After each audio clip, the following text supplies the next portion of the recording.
తెలుగు వారి number 1 choice Telugu matrimony. నమస్తే. నిన్న మాజీ ముఖ్యమంత్రి జగన్మోహన్ రెడ్డి హైదరాబాద్ నాంపల్లి సిబిఐ కోర్టుకి హాజరయ్యారు. ఈ తరుణంలో అనేక రకాలైన పరిణామాలు చోటు చేసుకున్నాయి. ఇది ఎవరు ఊహించలా.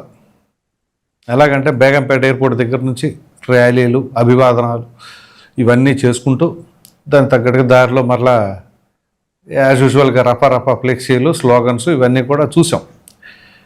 మామూలుగా కోర్టుకి ఎవరైనా వెళుతున్నారు అని అంటే సాదాసీదాగా వెళతారు, వస్తారు. పెద్ద పెద్ద ప్రముఖులు కూడా ఇదే పరిస్థితి. కానీ వాటన్నిటికి విభిన్నంగా జగన్మోహన్ రెడ్డి కోర్టుకు వెళ్ళడం జరిగింది. సరే, ఇక వెళ్ళారు. ఇక ఆ తర్వాత తదనంతరం ఏం జరుగుతుంది ఏంటి అనే విషయాలు మనందరం చూసాం. ఈ నేపథ్యంలో వీటిపైన విశ్లేషించడానికి ప్రముఖ రాజకీయ విశ్లేషకులు కృష్ణాంజలి గారు ఉన్నారు. కృష్ణాంజలి గారు నమస్తే అండి.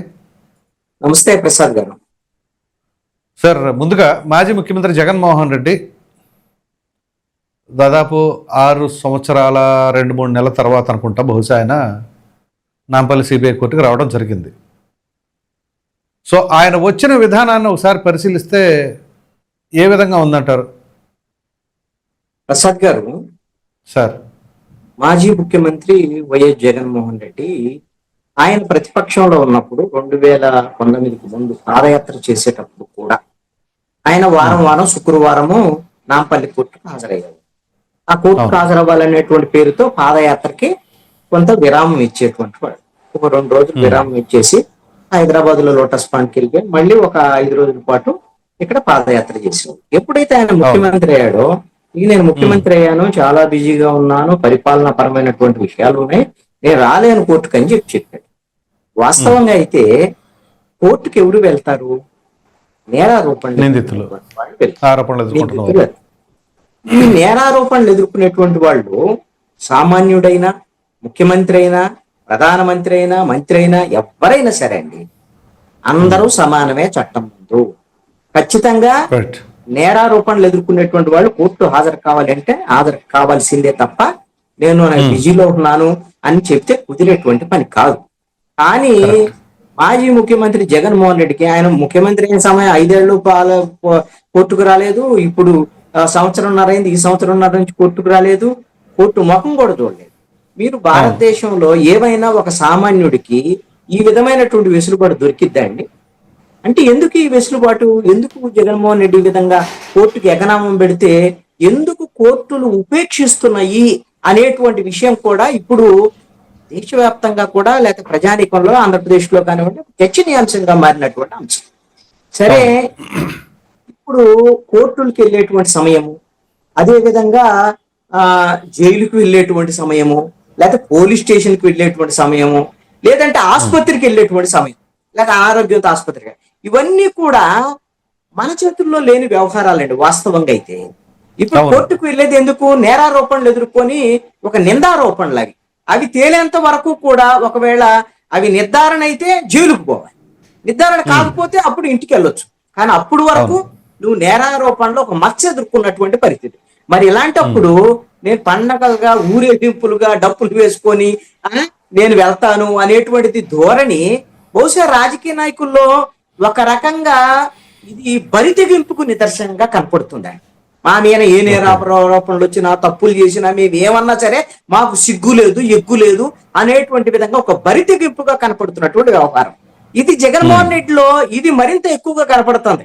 ఈ కోర్టుకు వెళ్ళేటువంటి సమయమే కాదు, జగన్మోహన్ రెడ్డి ఎక్కడికి వెళ్ళినా, ఇప్పుడు మొన్న రైతులు నష్టపోయి ఏ తుఫాన్ వచ్చి పాపం వాళ్ళు ఏడిపే తక్కువ, వాళ్ళకి ఆడగా డీజేలు పెట్టుకొని పోయాడు. అదే విధంగా ఎవరైనా చచ్చిపోయారంటే అక్కడికి ఈ విధంగానే జెండాలు, గిండాలు, జగన్ జే కాబోయే సీఎం. అరే చచ్చిపోయారా, ఎవరు బాధలో ఉన్నారు ఏంటి అంటే, అసలు అంటే ఈ విధమైనటువంటి అసలు వైసీపీ కార్యకర్తలకు తెలియట్లేదా, లేకపోతే జగన్మోహన్ రెడ్డికి తెలియట్లేదా, లేకపోతే అసలు ఇలానే చేయాలి అనేటువంటి దాని మీద ఏమనుకుంటున్నారు అసలు అర్థం కానిటువంటి పని. ఇది ఒక ఆస్పెక్ట్. ఇక రెండో ఆస్పెక్ట్ అండి, అసలు జగన్మోహన్ రెడ్డి ఎందుకు హైదరాబాద్ లో ఇంతమందిని గ్యాదర్ చేశాడు? కారణం ఏంది? సపోజ్ జగన్మోహన్ రెడ్డిని చూడాలని ఎక్కడికక్కడ పోతే వేల మంది వస్తారండి అనుకుందాం అండి. సపోజ్ ఎక్కడ పోయిన వస్తారు అనుకుందాం. మరి నిన్న జగన్మోహన్ రెడ్డి కోర్టుకు వెళ్ళటానికి తాడేపల్లి నుంచి మొదలయ్యాడు కదండి. తాడేపల్లి ఇంటి దగ్గర నుంచి మొదలయ్యాడు కదా బయటికి. మరి ఆయన అక్కడ 100,000 మంది వచ్చారు చూడటానికి. అదే విధంగా గన్నవరం ఎయిర్పోర్ట్ దగ్గరికి వెళ్ళాడు కదండి. ఎయిర్పోర్ట్ దగ్గర వందల వేల మంది వచ్చి ఎగబడ్డారా? ఎగబడి. ఇప్పుడు ఆయన బేగంపేటలో దిగిన తర్వాత మాత్రమే గుంపులు గుంపులుగా పుట్టలు దిగినట్టుగా జగన్ అందరూ వచ్చారు. పోనీ అక్కడ నుంచి వెళ్ళాడు, లోటస్ పాండ్కి వెళ్ళాడు, కోర్టుకి వెళ్ళాడు, ర్యాలీగా వెళ్ళాడు, వ్యవహారం. మరి అక్కడ నుంచి లోటస్ పాండ్కి వెళ్ళాడు, అక్కడ కూడా వేలకు వేల మంది వచ్చారా? పోనీ అక్కడ నుంచి మళ్ళీ బయలుదేరి అక్కడ లంచ్ చేశాడు. మరి డిన్నర్ టయానికి మరి యలహంకకి వెళ్ళాడు, ఎక్కడ బెంగళూరుకి. బెంగళూరులో కూడా ఎయిర్పోర్ట్ లో మరి ఫ్లైట్ ల్యాండ్ అవ్వగానే మరి అక్కడ కూడా వేలకు వేల మంది రావాలిగా. ఇప్పుడు అది మన రాష్ట్రం, అది తెలంగాణ కూడా మన రాష్ట్రం కాదుగా. అంటే అవసరమైన చోట ఉంటాం అనేటువంటి అంశం ఏంటి అని అంటే, ఈ జనాభా గ్యాదరింగ్ వ్యవహారము, ఈ హడావుడి, ఇది ఎందుకు చూపించాల్సినటువంటి పరిస్థితి వచ్చింది అనేటువంటి విషయాన్ని గమనిస్తే ఇది యాదృచ్ఛికంగా జరిగింది కాదు. పక్కా ప్రణాళికతో వ్యూహాత్మకంగా వైఎస్ఆర్ కాంగ్రెస్ పార్టీ కార్యకర్తలని బేగంపేట దగ్గరకు రప్పించి అక్కడ నుంచి ర్యాలీగా కోర్టు వరకు తీసుకొచ్చేటువంటి ప్రయత్నం ముందస్తు ప్రణాళిక ప్రకారంగా జరిగింది. జిల్లాల వారీగా వాళ్ళ నాయకులందరికీ కూడా పిలుపునిచ్చి మరి పిలిపించుకున్నటువంటి పరిస్థితి ఉంది. ఎందుకు? కారణం ఏంది? ఎస్, ఇదే చాలా కీలకమైనటువంటి అంశం అండి. జగన్మోహన్ రెడ్డి నిన్న వెళ్ళినటువంటి కేసు చాలా చిన్న కేసు.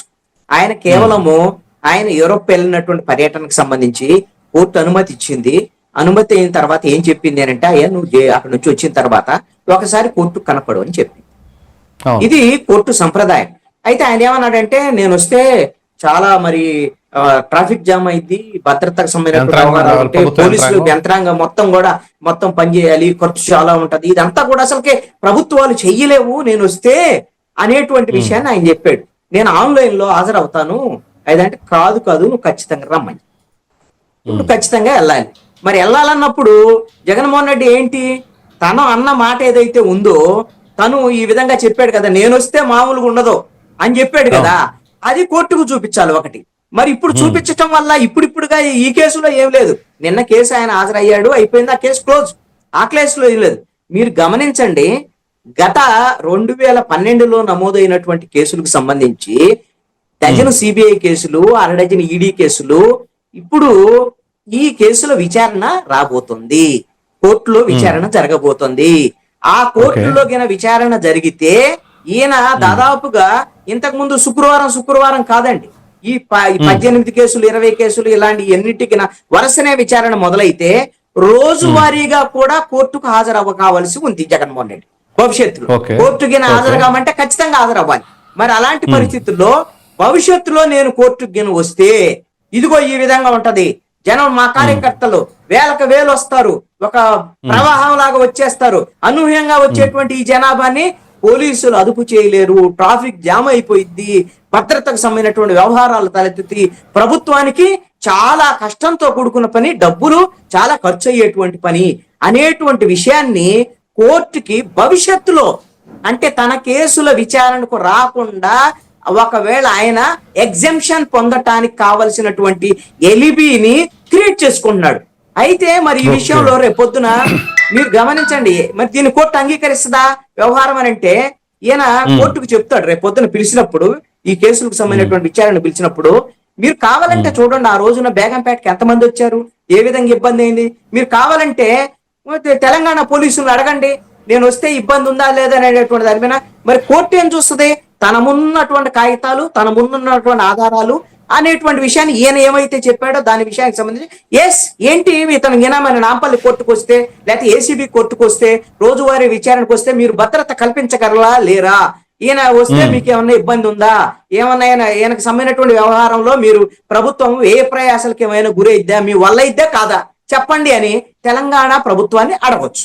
అడిగితే మరి ఇప్పుడు ఈ విధమైనటువంటి అనుభవం ఒకటి ఉంది కదా, మరి తెలంగాణ పోలీసులు రోజువారీగా ఇది ఆయన రోజు ఎయిర్పోర్ట్ కు వచ్చేసి బేగంపేట కాడ నుంచి నేను రోజు ర్యాలీ పోతానంటే ఈ పోలీసులు ఇదంతా మా పని ఏందండి, లేనిపోయిన సమస్య, మా వల్ల కాదు, ఎట్లయితే మేము చేయలేము అని వాళ్ళు అన్నారు అనుకోండి, మరి కోర్టు ఏం చేసిద్ది, మరి ప్రభుత్వము పోలీసులు మరి ఆయనకు భద్రత కల్పించలేనంటుంది. కాబట్టి ఆయన బెంగళూరు ఇంట్లో కూర్చున్నా, లేక తాడేపల్లి ఇంట్లో కూర్చున్నా, ఆయన రోజువారీగా కూర్చొని ఆయన మన జూమ్ మీటింగ్ మన ఇద్దరం ఎలా మాట్లాడుకుంటున్నావా అలాగా జడ్జి గారు విచారణ చేస్తుంటే ఆయన కూర్చొని ఉండేదానికి అవకాశం ఉండొచ్చు కనీసంగా. అంటే కోర్టుకు వెళ్తే ఎలాగో నామోషి కాబట్టి రోజు కోర్టుకు పోతే ఇంకా రాజకీయాలు ఏం చేస్తాడు? సపోజ్ చేయలేడు కదా.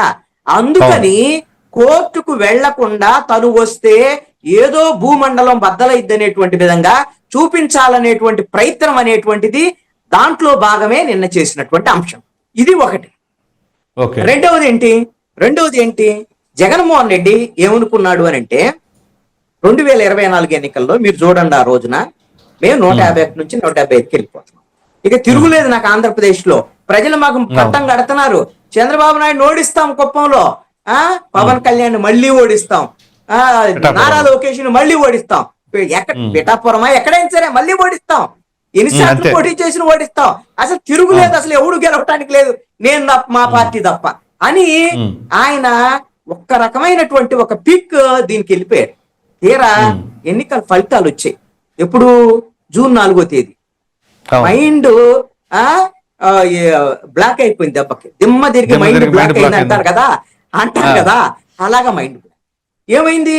అది ప్రతిపక్షం కూడా రాలా, 11 సీట్లకు పరిమితం అయ్యాడు. ఇక అక్కడి నుంచి పట్టుకున్నదండి జగన్మోహన్ రెడ్డికి. ఏంటి అసలు ఈ పరిస్థితి, దీన్ని ఎలా అధిగమించాలి ఏంటి అనేటువంటి దాని మీద అక్కడి నుంచి మొదలు పెట్టాడు. ఇక జైలు యాత్ర పోయినా, ఎవరన్నా చచ్చిపోయినా, ఏం చేసినా ఇక డీజేలు పెట్టుకోవటం, జనానికి ఎదర చేయటము, ర్యాలీలు పెట్టడం, ఇవన్నీ చేయటం మొదలు పెట్టాడు. ఎందుకని అంటే నాకు గ్రాఫ్ తగ్గలేదు, నాకు జనం ఉన్నారు విపరీతంగా, నా వెనకాల జనం ఎంతమంది ఉన్నారు అని చెప్పుకోవటానికి ప్రయత్నం కోసం చేసేటువంటి ప్రయత్నం. నేను జగన్మోహన్ రెడ్డిని ఒకటి అడుగుతున్నానండి, వాళ్ళ కార్యకర్తలు ఎలాగో అర్థం కాదు వాళ్ళకి. నేను అందుకని జగన్మోహన్ రెడ్డిని అడుగుతున్నాను. జగన్మోహన్ రెడ్డి మీరు 2024 ఎన్నికలకు ముందు సిద్ధం సభలు పెట్టారు.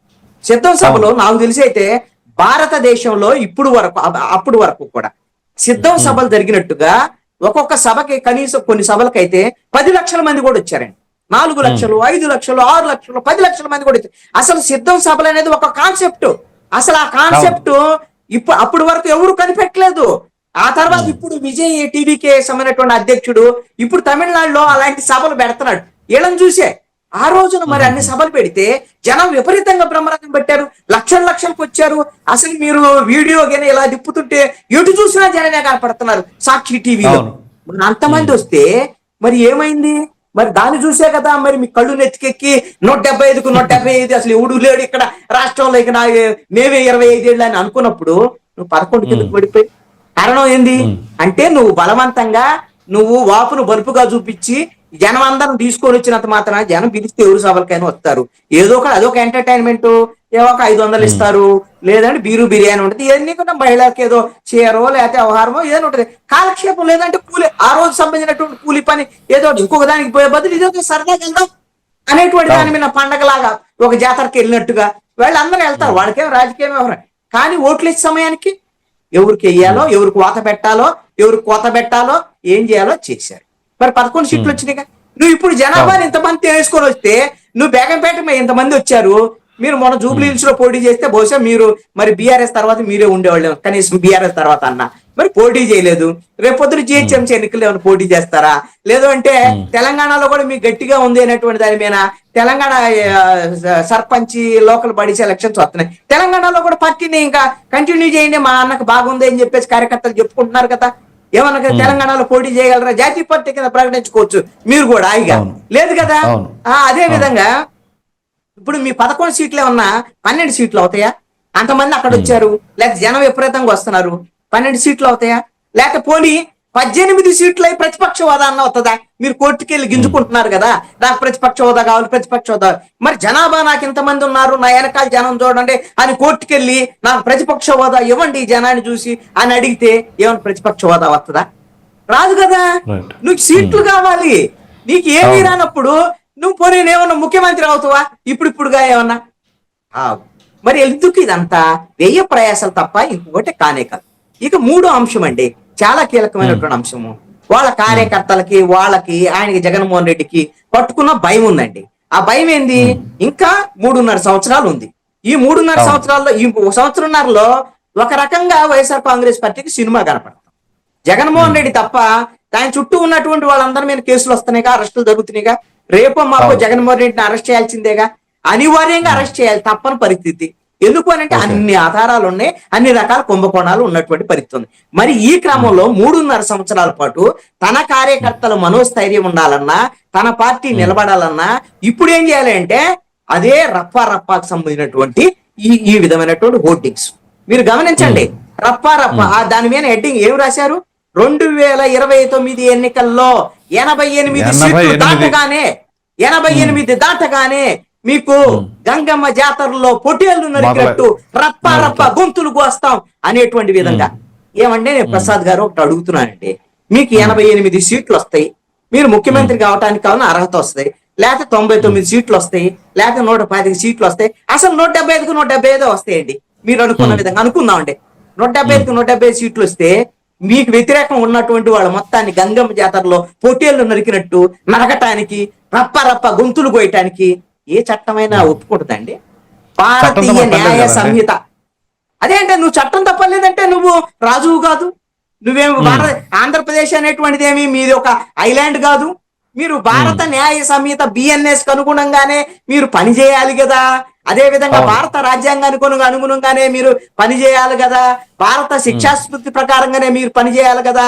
మీరు రప్ప నరుకుతాను అని అంటే నీకు ఎలా పనిచేస్తుంది? ఎట్ట సాధ్యమైంది? పోనీ అలా అనుకున్నామండి, నువ్వు ఊహాజనితంగా అనుకున్నామండి. సపోజు మాకు చట్టంతో పని లేదని. మరి సపోజు కూటమికి సంబంధించినటువంటి వాళ్ళు ఇప్పుడు కార్యకర్తల వ్యవహారం వీళ్ళు కూడా అలానే మేము కూడా రప్ప చేస్తాం, 3.5 ఏళ్ళు మాకుందగా అంటే జగన్మోహన్ రెడ్డి కాదు ఎవడని మిగులుతురా? సపోజ్ అదే కదా, మనము మీరు నేను ఊరుకోం కాదు, అది మీరు నేను దీనికన్నా ఊరుకోం. ఎందుకంటే చంద్రబాబు నాయుడు మీద ఇంటి మీద దాడి జరిగితే, తెలుగుదేశం ఆఫీసు మీద దాడి జరిగితే తెలుగుదేశం వాళ్ళ కన్నా గట్టిగా మాట్లాడింది నేను. ఎందుకు? నేను ప్రజాస్వామికవాదిగా ఒక ప్రతిపక్ష నాయకుడు ఇంటి మీదకి ఎలా దాడి పెడతావు? నువ్వు ప్రతిపక్ష పార్టీ మీద ఎలా దాడి చేస్తావు? నువ్వు చట్టబద్ధంగా ఎదుర్కోవాలనే. వాళ్ళని అవసరమైతే తప్పులు చేస్తే జైల్లో వేయి, నువ్వు చట్టం, నీకు ముఖ్యమంత్రివి, నీ చట్టం ఉంది అని చెప్పాం కదా ఆ రోజున. ఇప్పుడు కూడా కూటమి ప్రభుత్వానికి అదే చెప్తాం. కానీ నువ్వు ఈ రోజున నువ్వు రప్ప అనేటువంటి అంశము తీసుకురావటం అనేటువంటిది జగన్మోహన్ రెడ్డి తన నెత్తిన తను భస్మాస్త్రాస్త్రం పెట్టుకో. ఎందుకో తెలుసా అండి, 29 ఎన్నికల్లో జగన్మోహన్ రెడ్డికి మళ్ళీ అంటే కూటమి తప్పులు చేస్తే, కూటమి తప్పులు చేసింది కదా జగన్మోహన్ రెడ్డికి ఓటేద్దాం అని ఎవరన్నా ఆలోచిస్తే ఈ రప్ప ఈ మొత్తం బ్యానర్లు ఇవి చూసిన తర్వాత అరే ఈ అప్రజాస్వామికమైన చర్యలు 5 ఏళ్ళు మనం చూసాం కదా, మళ్ళీ వస్తుందా? మళ్ళీ వస్తే ఇదెందుకు మాకు? పోనీ ఏదో తప్పులో ఒప్పులో ఏదో సంక్షేమ పథకాలు అమలు చేస్తున్నారు, డెవలప్మెంట్ జరుగుతుంది, ఏదో రకం ఉంది కదా, మళ్ళీ రప్ప బ్యాచ్ మనకెందుకు అని మళ్ళీ వైఎస్ఆర్ కాంగ్రెస్ పార్టీ మాకొద్దు బాబు అని దండం పెట్టేటువంటి పరిస్థితుల్ని ఎవరు తెచ్చుకుంటున్నారు? జగన్మోహన్ రెడ్డి తెచ్చుకుంటున్నాడు. మరి నాకు తెలియదా వాళ్ళు బ్యాచ్ అంటే? వాళ్ళు ఏమైనా జగన్మోహన్ రెడ్డికి తెలియకుండా వస్తున్నారా? జగన్మోహన్ రెడ్డే కదా చెప్పింది ప్రెస్ మీట్ లో, అది జగన్మోహన్ రెడ్డే కదా చెప్పింది. ఇది పుష్ప సినిమాలో ఒక డైలాగు, ఆ డైలాగ్ చెప్పేటువంటి మాకు స్వేచ్ఛ కూడా లేదా అంటే మా డైలాగులు చెప్పుకుంటాం, ఫ్లెక్సీలు ప్రదర్శిస్తాం అని. నువ్వు ఫ్లెక్సీలు ప్రదర్శించేటువంటి నువ్వు సందేశం ఏమిస్తున్నావు? రప్ప గొంతులు కోస్తావని సందేశం ఇచ్చిన తర్వాత నువ్వు విధమైనటువంటి అనాగరికమైనటువంటి చర్యలకు మా ప్రభుత్వం వస్తే పాల్పడిద్ది అని చెప్పిన తర్వాత నాలాంటి ప్రజాస్వామికవాదులైన ఒకవేళ ప్రభుత్వం ఎన్ని తప్పులు చేసినా ఆ తప్పులు విమర్శిస్తా. కానీ అలాగని మరి జగన్మోహన్ రెడ్డి గెలిస్తే అయ్యో మరి ఇదైతే అనేటువంటి ఈ అప్రజాస్వామిక చర్యలు వస్తాయని ఆందోళన ఉంటుందిగా. ఇది ఖచ్చితంగా జగన్మోహన్ రెడ్డి తెలియకో తెలుసో చేస్తున్నటువంటి తప్పు కింద ఉంది. ఈ విషయంలో మాత్రం స్పష్టంగా చిన్న డౌట్ అండి కృష్ణాంజలి గారు, చెప్పండి. ఇప్పుడు వీళ్ళు ఈ రప్ప అని ఫ్లెక్సీలు పట్టుకున్నారు కదా, తెలంగాణ పోలీస్ శాఖ ఏం చేస్తుంది? దానిపైన చర్యలు తీసుకోవాలి కదా, ఎందుకని తీసుకోలేదంటారు? మీరు తెలంగాణ పోలీసుల గురించి మన అంటున్నారండి. తెలంగాణ పోలీసులు మనకెందుకులే అనుకుంటారనుకుంది. సపోజ్ మీరు అడగాల్సినటువంటి ప్రశ్న ఏంటి అంటే, కృష్ణాంజనేయులతో పాటుగా ఆంధ్రప్రదేశ్ పోలీసులు ఎక్కడ మొదలైంది రప్ప? ఎప్పుడు మొదలైంది రప్ప? ఈ రెంటపాళ్ళకి వెళ్ళటానికి మొదలైనప్పుడు రప్ప ఫ్లెక్సీలు మొదలైంది. ఆంధ్రప్రదేశ్ పోలీసులు మీ పని ఏంది? నీవు చట్ట వ్యతిరేకంగా మేము ఒకతన్ని ఏంటండి నాకు అర్థం కాదు. ఒకళ్ళు కాదు పట్టుకున్నది, ఇది కంటిన్యూస్ గా జరుగుతున్నట్టు. ఆంధ్రప్రదేశ్ లో ఏం పెట్టకపోయినా మీరు రైతులు పరామర్శించడానికి వెళ్ళాడు కృష్ణా జిల్లాకు సంబంధించినటువంటి పామరు నియోజకవర్గం, రప్ప ఫ్లెక్సీలు పెట్టలేదా? అక్కడ కూడా పెట్టారు. రైతులు కాదు రప్ప చేస్తాను, అది వేరే విషయం. కానీ ఇప్పుడు రప్ప ఫ్లెక్సీలు కంటిన్యూ అవుతున్నాయి. ఎందుకంటే జగన్మోహన్ రెడ్డి సమర్థించాడు కదా ప్రెస్ మీట్ లో. మరి ఆంధ్రప్రదేశ్ పోలీసులు ఏం చేస్తున్నారండి నాకు అర్థం కాదు. ఆంధ్రప్రదేశ్ పోలీసులు ఏమైనా గడ్డి పీకుతున్నారా? ఏం చేస్తున్నారు? నేను ఇది అడుగుతున్నాను. ఇక్కడ ఏపీ పోలీసులు అదుపులోకి తీస్తున్నారు అనుకోండి, రాజకీయ కక్ష అంటారు. అదే తెలంగాణ రాష్ట్రంలో అయితే రాజకీయ కక్ష అంటానికి నేను ఒకటి అడుగుతాను ప్రసాద్ గారు, చాలా మంది మీడియా వాళ్ళు, నేను ఒకటి అడుగుతాను, మీరు తప్పుదారి పడుతున్నారు మీడియా కూడా అనేటువంటి అంశాన్ని నా యొక్క ఆరోపణ. ఎందుకు ఈ మాట అంటున్నా అంటే, తప్పులు చేసినటువంటి వాళ్ళ మీద కేసులు పెడితే, తప్పులు చేసినటువంటి వాళ్ళని జైలుకు పంపిస్తే ఎవడో దీన్ని కక్ష సాధింపు అంటారు? ఈ డ్యూటీ ఏంటి? నీ డ్యూటీ తప్పు చేసినటువంటి వాళ్ళని చర్యలు తీసుకోవటం, చట్టాన్ని అమలు చేయటం. అందుకు నీకు 164 సీట్లు ఇచ్చింది. పోలీసులు వాళ్ళ పని వాళ్ళు చేయటానికి ఇచ్చింది. నువ్వు అది చేయకుండా మేము కక్ష సాధింపు అంటారు, అది అంటారు అని మీడియా వాళ్ళు సన్నాయి నొక్కులు నొక్కటము, ఇవన్నీ కూడా ఈ ప్రభుత్వానికి వత్తాసు పలకటం, ఇవన్నీ ఏంటంటే నాకు అర్థం కాదు. నేను ఇంకొకటి కూడా చెప్తాను. ఇప్పుడు జగన్మోహన్ రెడ్డి ఎంత అయితే హత్య చేశాడో, మీరు నేంపల్లి కోర్టుకు వెళ్ళడానికి తెలుగుదేశం వాళ్ళు చేసినటువంటి హత్య కూడా ఉంది. మీకు చెప్తాను. ఒక నాయకుడు అంటాడు ఒక ఇంటర్వ్యూలో, జగన్మోహన్ రెడ్డి నట ఎన్కౌంటర్ చేయాలంటే హెడ్మాన్ చేసినట్టుగా. ఎన్కౌంటర్ ఎలా చేస్తావయ్యా? నీకు అసలు అధికారం ఇచ్చింది ఎందుకు? నువ్వు చట్టబద్ధంగా పని నువ్వు పోని చట్టబద్ధంగా పనిచేస్తున్నావా? నీకు అసలు దమ్ముందా? నీ ప్రభుత్వానికి దమ్ముందా అని నేను అడుగుతున్నా.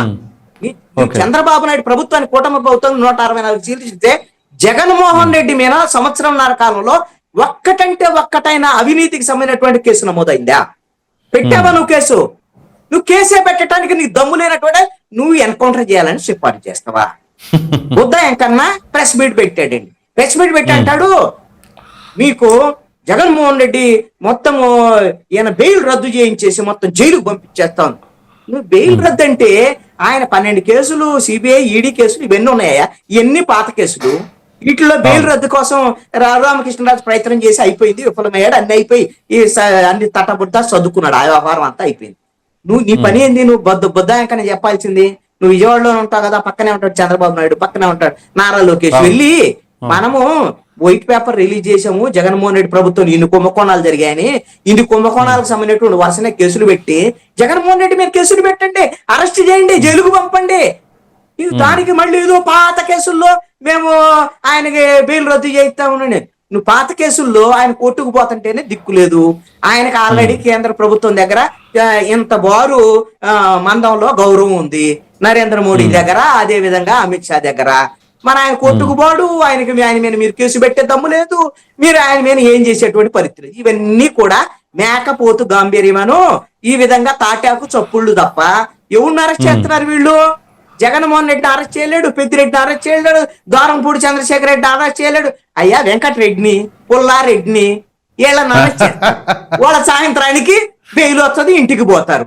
ఎందుకయ్యా ఈ పనికి మాలిన పనులు? ఎందుక మీకు 164 సీట్లు ఇచ్చింది? చంద్రబాబు నాయుడు ఏమంటాడు, మాకు లడ్డూలాగా దొరికాడు జగన్మోహన్ రెడ్డి, అయినా సరే కేసులు పెట్టు. లడ్డూలాగా దొరికితే కేసులు పెట్టకుండా మీరు ఆయనతో రాజీ పడేదానికా?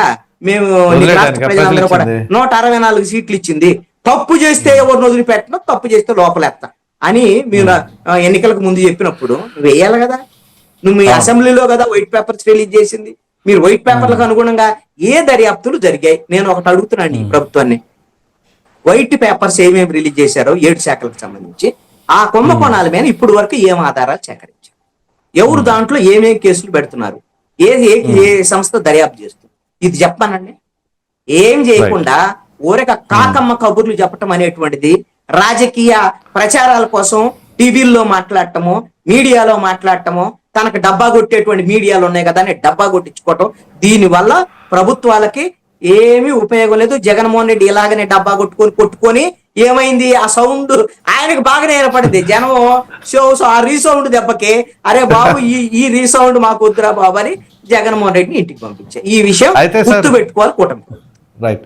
అయితే సార్ ఇప్పుడు మీరు లా కూడా చేశారు కదా? నేను ప్రాక్టీసింగ్ అడ్వకేట్ అండి. చెప్పండి. ప్రాక్టీసింగ్ అడ్వకేట్ కదా, సో మీకు ఆ లా మీద ఒక పూర్తి అవగాహన ఉంటుంది. ఇప్పుడు జగన్మోహన్ రెడ్డి నిందితుడిగా ఉండి చాలా కేసుల నుంచి బెయిల్ రూపంలో కావచ్చు, అనేక రూపాల్లో కావచ్చు, కోర్టుకి అటెండ్ కావట్లా.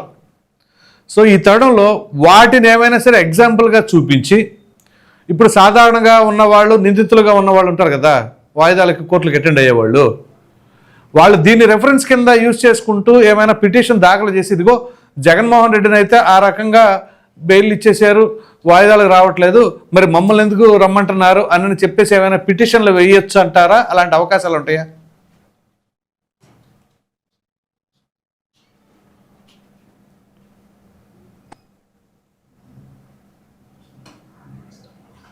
ప్రసాద్ గారు, మీ క్వశ్చన్ నాకు వినపడలేదు, మళ్ళీ చెప్పండి ఒకసారి క్వశ్చన్. యా సార్, మీరు ప్రాక్టీసింగ్ అడ్వకేట్ కాబట్టి మీకు లా మీద పూర్తి అవగాహన ఉంటుంది.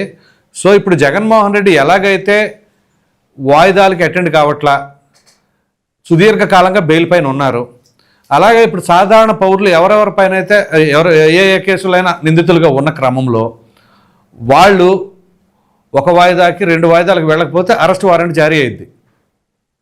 సో వాళ్ళు కనుక కోర్టులో పిటిషన్ వేస్తే ఇదిగో నన్నైతే అరెస్ట్ చేస్తున్నారు కదా, మరి జగన్మోహన్ రెడ్డిని ఎందుకని పట్టించుకోవట్లేదు ఈ తరహాలో, సో ఆ తరహాలోనే నాకు కూడా బెయిల్ కావాలి అని గనక పిటిషన్ వేయడానికి ఏమైనా ఆస్కారం ఉంటుందా వీళ్ళకి, సాధారణ పౌరులకి? ఆల్రెడీ అలాంటి ప్రయత్నం జరిగింది. అదే విషయాన్ని ఇందాక ప్రస్తావన చేశారు. అదే రఘురామకృష్ణరాజు చేసినటువంటి పని. రఘురామకృష్ణరాజు ఏం చేశాడు? అయ్యా ఈయన కోర్టుకు హాజరవటం లేదు, ఈయన కేసులకు సంబంధించినటువంటి విచారణకు సంబంధించి ఈయన పూర్తిగా బెయిల్ రద్దు చేసేసి ఈయన పూర్తి స్థాయి విచారణ జరిపించేసి ఈయనకు దోషిగా తేల్చి అనేటువంటి దాని మీద కోర్టుని సిబిఐ కోర్టును ఆశ్రయించాడు. సిబిఐ కోర్టును ఆశ్రయించినటువంటి క్రమంలో ఏం జరిగింది అంటే, ఆ రోజున అంటే ముఖ్యమంత్రిగా ఉన్నారు జగన్మోహన్ రెడ్డి, అప్పటికే కేంద్ర ప్రభుత్వం ఆయనకు పూర్తిగా సహకరిస్తున్నటువంటి పరిస్థితి. కోర్టు ఏం చూస్తుంది? మీరు గమనించండి, ఒక వ్యక్తి బెయిల్ రద్దు కావాలి అని అంటే ఏంటి ప్రధానమైనటువంటి ప్రయారిటీస్ ఏం చూస్తుంది అంటే, ఒకటి ఆ కేసులకు సంబంధించినటువంటి విచారణని ఆ నిందితుడు అడ్డుకుంటున్నారా, రెండవది ఆ కేసు విచారణకు సంబంధించినటువంటి ఆ కేసు దాన్ని తప్పుదారి పట్టించేటువంటి విధంగా ఏవైనా చర్యలకు పాల్పడుతున్నారా, ఆ కేసు విచారణలకు సంబంధించినటువంటి విషయంలో ఎవరైతే సాక్షులు ఉన్నారో ఆ సాక్షుల్ని బెదిరించేటువంటి ప్రయత్నం చేస్తున్నారు. కోర్టు విచారణకు హాజరు కాకుండా తప్పించుకొని మొత్తం అసలుకి గాయమైనటువంటి పరిస్థితులు ఉన్నాయి. ఈ పరిస్థితుల్ని ఆధారం చేసుకుని అప్పుడు మాత్రమే వాళ్ళ యొక్క బెయిల్ ని రద్దు చేసేదానికి అవకాశం ఉంటుంది. చట్టాన్ని ఉల్లంఘించకూడదు కేసుల్లో చట్టాన్ని ఉల్లంఘించకూడదు, ఉల్లంఘించే కార్యకలాపాలు చేయకూడదు అనేది కూడా ఉంటది కదా కండిషన్స్ లో. ఇప్పుడు ఇప్పటి వరకు ఆయన చట్టాలను ఉల్లంఘించలేదంటారా? అదేంటండి చట్టాన్ని ఉల్లంఘించడం అంటే, నేను చెప్పాను కదా, ఆ కేసుకు సంబంధించి ఆ కేసు దర్యాప్తు జరగకుండా అడ్డుకోవటము, దర్యాప్తు అధికారులను బెదిరించటము, లేదుగా నేను ముఖ్యమంత్రిగా ఉన్నాడు కాబట్టి మొన్నటి వరకు, అదే విధంగా సాక్షులను బెదిరించటము, అదే విధంగా విచారణ జరగకుండా అడ్డుకోవటము, ఇలాంటి పనిగిన చేస్తే మాత్రమే ఆయన బెయిల్ రద్దుకు సంబంధించినటువంటి అంశము కీలకంగా కోర్టు పరిగణలోకి తీసుకునే దానికి అవకాశం ఉంటుంది. అది చూపించాలి. మీరు రఘురామకృష్ణరాజు కేసు వేసినప్పుడు సిబిఐని అడిగింది కోర్టు, ఏమని అడిగింది? బెయిల్ రద్దు చేయమని అడుగుతున్నారు, ఏంటి మీ ఒపీనియన్? సిబిఐ ఏం చెప్పిందో తెలుసా అండి? ఒక్క సింగిల్ లైన్ ఒక ఒపీనియన్ ఇచ్చింది. ఏమిటి అని అంటే, మీ ఇష్టం వచ్చింది చేసుకోండి అని చెప్పింది కోర్టు. అంటే ఎవరైనా సరే ఒక దర్యాప్తు సంస్థ ఏం చెప్పాలి? ఎస్, బెయిల్ రద్దు చేయండి, రద్దు చేసి అతన్ని పూర్తి స్థాయిలో విచారించి అతను మేము చేసుకోండి, చేయాలని చెప్పింది దర్యాప్తు సంస్థ. మరి ఎందుకు చెప్పింది సిబిఐ అలా? అంటే సిబిఐ పంజరంలో చిలక కాబట్టి, ఏ పంజరంలో ఉంది? కేంద్ర ప్రభుత్వ పంజరంలో ఉంది కాబట్టి, ఆ కేంద్ర ప్రభుత్వం జగన్మోహన్ రెడ్డికి సహకరిస్తుంది కాబట్టి ఇది చెప్పింది. కోర్టు ఏం చెప్పింది? బెయిల్ రద్దు చేయాల్సినటువంటి అవసరం లేదు అని చెప్పి.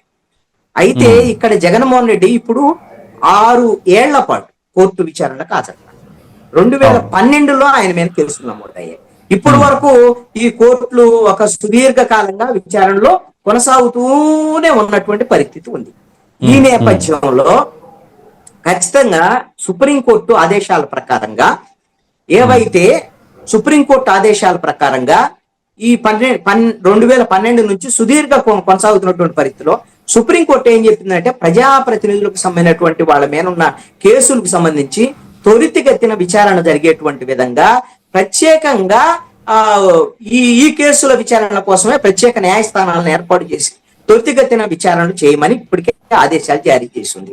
అందుకు అనుగుణంగానే కొన్ని ప్రత్యేకమైనటువంటి న్యాయస్థానాలు కూడా ఏర్పడ్డటువంటి పరిస్థితులు కూడా ఉన్నాయి. జగన్మోహన్ రెడ్డి ఈ 12 ఏళ్ళు అవుతుంది కాబట్టి ఇప్పుడు కేసు విచారణలకు సంబంధించినటువంటి విషయంలో పూర్తి స్థాయి విచారణలకు ఎందుకు రావటం లేదు కేసు విచారణలు అంటే, జగన్మోహన్ రెడ్డి వాళ్ళు ఏది లాలా ఉన్నటువంటి కొన్ని లొసుకులను ఉపయోగించుకొని విపరీతంగా డిశ్చార్జ్ పిటిషన్లు వేస్తున్నారండి.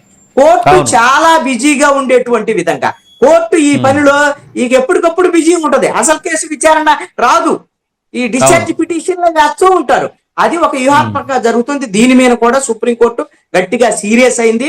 మీరు ఎట్టి పరిస్థితుల్లో కూడా పూర్తి స్థాయి విచారణలు జరిపేటువంటి విధంగా త్వరితగతిన విచారణ జరపమని సుప్రీంకోర్టు కూడా చెప్పి ఉంది. కాబట్టి జగన్మోహన్ రెడ్డి కేసులకు సంబంధించి నాకు తెలిసి అయితే ఒక 3 నెలలు 6 నెలల లోపులోనే పూర్తి స్థాయి విచారణలో అయ్యేదానికి అవకాశాలు ఉండొచ్చు. ఆయన ఈ కేసు విచారణలకు ప్రారంభం అయితే రోజువారీ విచారణకే, అసలు ఏ రోజుకు ఆ రోజే రోజు విచారణకి హాజరవ్వాల్సినటువంటి పరిస్థితులు కూడా ఉంటాయి. ఎగ్జామ్షన్ కూడా దొరికేదానికి అవకాశం ఉండబోదు అని నేను చెప్తున్నా. అయితే కూటమి వాళ్ళకి ఇంకొక ఆయుధం ఏంటంటే, ఆల్రెడీ మీ దగ్గర అతని తప్పులకు సంబంధించి 5 ఏళ్లకు సంబంధించినటువంటి అనేక కేసులు ఉన్నాయి కాబట్టి వాటిని కూడా పెట్టండి. పెట్టి నేను కక్ష సాధింపు గురించి చెప్పటంలా, తప్పు చేసినటువంటి వాళ్ళు బయట ఉండకూడదు, వాళ్ళకి శిక్ష పడాలి. అందుకని మళ్ళీ మీరు ఆ కేసుల్లో కూడా లోపలేస్తే అప్పుడు ఇంకొకసారి ప్రజలు కూడా నిర్ణయానికి వస్తారు. ఇలాంటి తప్పులు చేసినటువంటి వాళ్ళకి అధికారం ఇవ్వకూడదు అనేటువంటి దాని మీద ప్రజలు కూడా నిర్ణయానికి వచ్చేదానికి అవకాశం. ఫైనల్ ఒక మాట చెప్పండి, నిన్న ఈ జరిపిన దాని ర్యాలీ అనండి, యాత్ర అనండి, వాట్ ఎవర్, దాని వలన అది వైసీపీకి దెబ్బంటారా లేకపోతే ఎలా ఉంటుందంటారు? ఇది కోర్టు మీద జరిగినటువంటి దండయాత్ర అండి. ఇది కోర్టుకి మన బల ప్రదర్శన చేయటం కోర్టు మీద చేసినటువంటి దండయాత్ర కింద భావించాల్సి ఉంటది. కానీ ఆ కేసులో జడ్జి ఆ పాత కేసుల విషయానికి సంబంధం లేదు కాబట్టి ఆ జడ్జి ఏం పట్టించుకోలేదు, అవసరం లేదు కాబట్టి ఇక్కడ ఒక అంశం ఏంటంటే, వైఎస్ఆర్ కాంగ్రెస్ పార్టీకి ఏ విధంగా చూసినా సరే ఈ విధమైనటువంటి అప్రజాస్వామికమైనటువంటి చర్యలు, ఈ విధమైనటువంటి అప్రజాస్వామికమైనటువంటి బల ప్రదర్శనలు దీన్ని ప్రజలు అంగీకరించడం, ఇది వైఎస్ఆర్ కాంగ్రెస్ పార్టీకి తీవ్ర నష్టం. ఈ రప్ప అనేటువంటి ఫ్లెక్సీలు భవిష్యత్తులో ఇంకెప్పుడు కూడా వైఎస్ఆర్ కాంగ్రెస్ పార్టీకి ఓట్లు వేసేటువంటి పరిస్థితులు సామాన్యులు, అదేవిధంగా ప్రజాస్వామికవాదులు తీవ్రంగా ఆ పార్టీని వ్యతిరేకించేటువంటి పరిస్థితులు ఉండొచ్చు.